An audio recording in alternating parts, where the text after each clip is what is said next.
My sister stood up in court and screamed, "She's just a homeless veteran!" The words hit like a grenade in a room full of polished shoes and cold stares. I didn't flinch. I just watched her, my own blood, try to strip me of every ounce of dignity I had left. Then I stood, walked to the judge's bench, and placed one paper in front of him. He read it once, looked up, and said, "Lock the doors. No one leaves this room." That's when everything changed. Before I tell you how it got that far, hit like and drop a comment. Where are you listening from tonight? Tell me if you've ever had to fight your own family for the truth. When I stepped out of the cab that morning, the air smelled like rain and dust, the kind that sticks to your boots and memories. 1450 Windmere Lane stood exactly where it always had, but the warmth I remembered was gone. The porch light flickered above the door, not in welcome, but like a warning. There was a new keypad on the gate, new locks, a for sale sign tilted in the yard, its corner caught in the wind. I stood there in uniform discharge papers still in my bag, 25 years of service, folded neatly inside. I thought I'd come home. Instead, my sister's voice came through the intercom, sharp, rehearsed. "You can't be here, Willow. This isn't your house anymore." For a second, I thought she was joking. I even smiled. Delilah opened the gate. "I just want to see Mom. She doesn't want to see you. None of us do." Her words sliced cleaner than any blade I'd handled in the field. I tried again, quieter this time. "I just want to talk." Delilah hesitated. Then she said the line that sealed it. "You left. You disappeared. You're not in the will." 10 minutes later, a patrol car rolled up. The younger officer checked the documents Delilah handed him. "Property belongs to a Richard and Delilah Thatcher," he said. The older one looked at me, eyes narrowing when he saw the insignia on my jacket. "Lieutenant Lockitch," I nodded. He sighed. "Ma'am, I'm sorry, you'll have to leave." The gate clicked shut, steel against steel, and the sound lodged itself somewhere in my chest. I walked back to the sidewalk, the same one where my grandfather once taught me Morse code, ..truth. Now all I could read was silence. That night, I sat in my car 2 blocks away. The house glowed amber through the trees, familiar yet foreign. Every window was lit, but not for me. The people inside my family moved on without looking back. I stayed until dawn, watching the light fade, remembering the last words my grandfather ever told me before he died. "Every lie leaves a trace, Willow. Even family lies." I didn't know it yet, but he was right. And the traces they left behind were about to burn. The next morning, I found myself in a cafe off Jefferson Street, the kind with burnt coffee and quiet corners where bad news lands softly. Ruth Clay was already there, hair pinned back, dark blazer, same sharp focus she had back in college when she argued every point like her life depended on it. She didn't hug me. She just slid a tablet across the table. "Thought you should see this," she said. On the screen was a property listing, 1450 Windmere Lane, my grandfather's house, listed under Ravencrest Holdings, LLC. I blinked, trying to process. That's impossible. Ruth zoomed in on the seller line. My name was there, signed in black ink, neat and clean. "That's not my signature." "I know," she said quietly. "It's forged. Notary stamp traces back to someone suspended last year for falsifying documents." The room tilted for a second, as if gravity had forgotten me. "So they didn't just take it," I whispered. "They built an entire lie to make it look legal." Ruth's eyes softened, but her tone stayed steady. "Your sister's husband, Brian Calloway, he's listed as the logistics contact for Ravencrest. And your father's name appears on several payment approvals." The words "payment approvals" hit harder than any gunfire I'd heard overseas. My own blood had turned my life into paperwork. I sat back, staring out the window at the street, the people walking past with coffee cups and laughter, normal lives untouched by betrayal. "My grandfather told me the house would be mine," I said. He said it to my face. "Day before he died." "Then there should be proof," Ruth said. "An earlier will. Maybe an audio record, email, letter, something." Something inside me clicked. My old laptop. Years ago, I digitized his files, saved everything in a backup drive labeled Family Archive. I hadn't looked at it since deployment. Ruth leaned forward. If you can find even one inconsistency, timestamps, handwriting, financial logs, it's enough to reopen the case. I nodded slowly. I'll find it. By the time I left the cafe, the shock had cooled into something sharper. Betrayal had always been a story you heard about other people, until it wasn't. As I walked back to my car, the wind picked up, carrying the smell of rain and asphalt. I tightened my coat and thought of Delilah's voice, how cold and certain she'd sounded. "They think I won't fight back," I murmured. "They've already forgotten who taught me how to fight." That night, I dug through boxes stacked in my small apartment, metal tins, old drives, notebooks that smelled faintly of cedar and dust. Every sound felt louder than it should have been. I found the hard drive buried beneath an old service jacket labeled Family Archive in my grandfather's shaky handwriting. When the screen lit up, his voice echoed in my memory, "Every lie leaves a trace." It didn't take long to find the first one. The digital copy of his will, signed, dated, witnessed. The name on it was mine, but when I compared it to the one Delilah's lawyer had filed, the signatures didn't match. Theirs looked perfect. Too perfect. Machine smooth. By midnight, my desk was covered in printouts, highlighted lines and notes scribbled in the margins. I wasn't just grieving anymore. I was investigating. The next morning, Ruth called. I reached out to an old contact, someone who might help us trace the money trail. Ex-Cyber Command, Isaac Ng, I said, before she could finish. She paused. "You still trust him?" "With my life," I said. "He's the one who taught me to see what people hide." An hour later, Isaac and I were on a secure call. His voice hadn't changed, steady, practical, just enough sarcasm to sound alive. "Long time Lockatch," he said. "You always did attract trouble." "Not this kind," I said. "This time it's blood deep." He started running traces through the accounts tied to Ravencrest Holdings. Within minutes, the names appeared like ghosts: Brian Calloway, Richard Lockash, hidden behind shell invoices and fake service payments.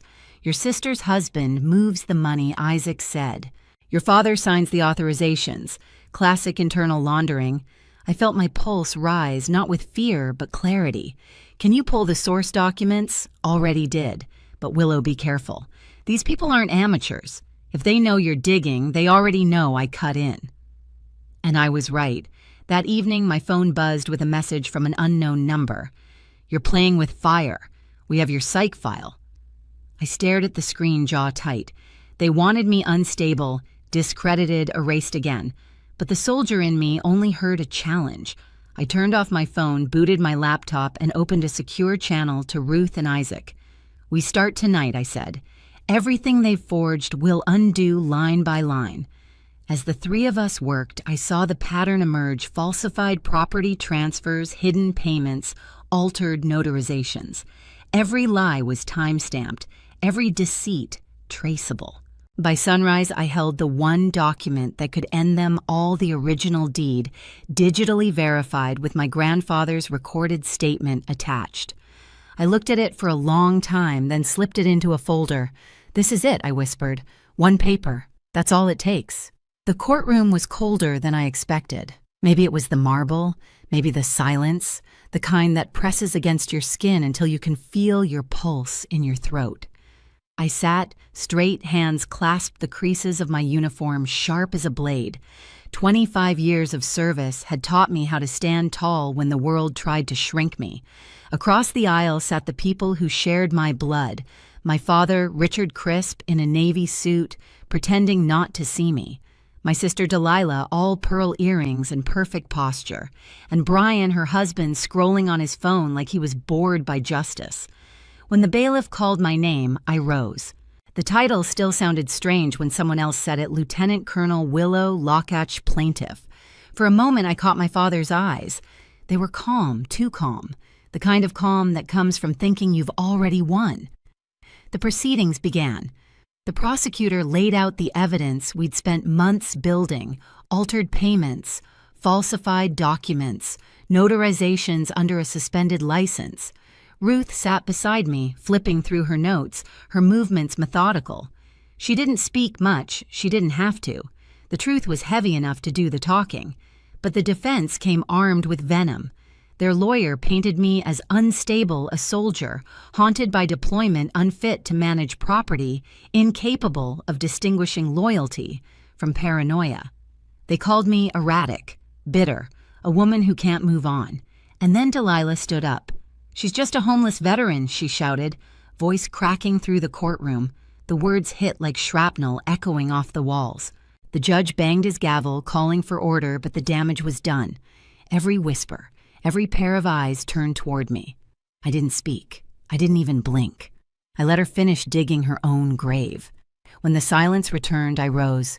"Your Honor," I said quietly, "may I approach?" He hesitated, then nodded.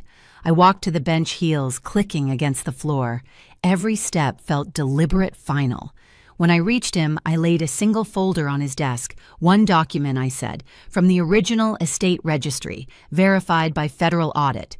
He opened it, scanned the pages, then looked up. His expression changed, first confusion, then recognition, then something closer to disbelief. He tapped his gavel once. "Lock the doors," he said.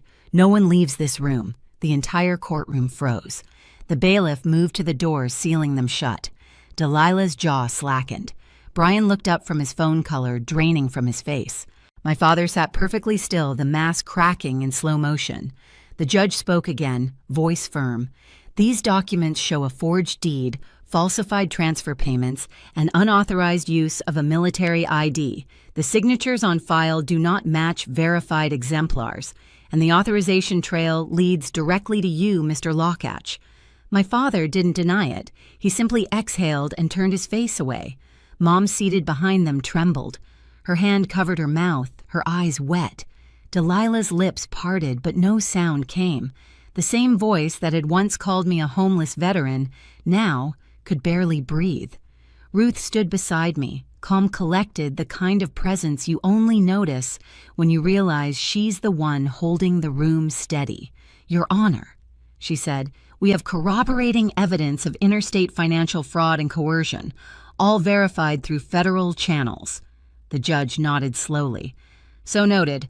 The court will recess briefly for verification." He left. The air didn't move. No one spoke. My father's attorney leaned over, whispering urgently, but Richard just stared ahead. Finally, he turned his head toward me. "You didn't have to do this," he said softly. "Family stays quiet." "Family doesn't steal," I replied. Delilah broke, then tears sliding through the makeup she'd spent hours perfecting. "It was Dad's idea. He said you wouldn't care. You were gone. You had your career." I didn't answer. I'd already given her too much air to breathe. When the judge returned, his tone was clipped, precise, merciless. "This court finds sufficient evidence of fraud, forgery, and willful misrepresentation. The estate at 1450 Windmere Lane will be restored to the rightful heir pending criminal charges for the defendants." He looked at me. "Lieutenant Lockatch, do you wish to address the court before sentencing?" I hesitated. Every version of anger I'd swallowed over the past year rose in my chest.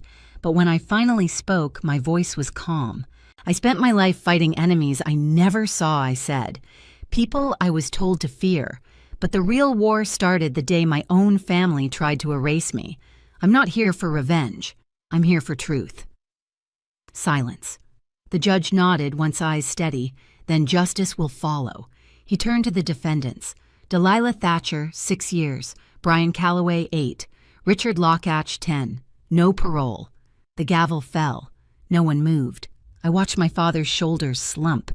My sister's face drain of color, my mother cover her eyes. The sound of cuffs clicking was soft, almost merciful. When they led them out, Delilah looked back one last time, her mouth trembling. I didn't meet her eyes. As the courtroom emptied, one veteran in the audience, a stranger, maybe 70, stood up, nodding once in my direction. "We don't stay erased," he said quietly. I nodded back. Outside, the wind was sharp, but it didn't sting. I walked down the courthouse steps, folder in hand, the paper that had cost me everything but given me back my name. They called me a homeless veteran, but you can't lose your home when it's built on truth. The news spread fast, faster than I expected. By the next morning, local headlines read, "Veteran exposes family fraud in courtroom showdown." I didn't read the full articles. I didn't need to. The verdict spoke louder than any interview ever could. Delilah was sentenced to 6 years for document forgery and obstruction. Brian got 8 for laundering through fake logistics accounts. My father, Richard Lockatch, the man who taught me how to salute before I could spell my own name, was handed 10 years for orchestrating the scheme. No parole. Mom didn't speak during sentencing. When I saw her outside the courtroom, she was smaller somehow, shoulders hunched beneath a pale coat.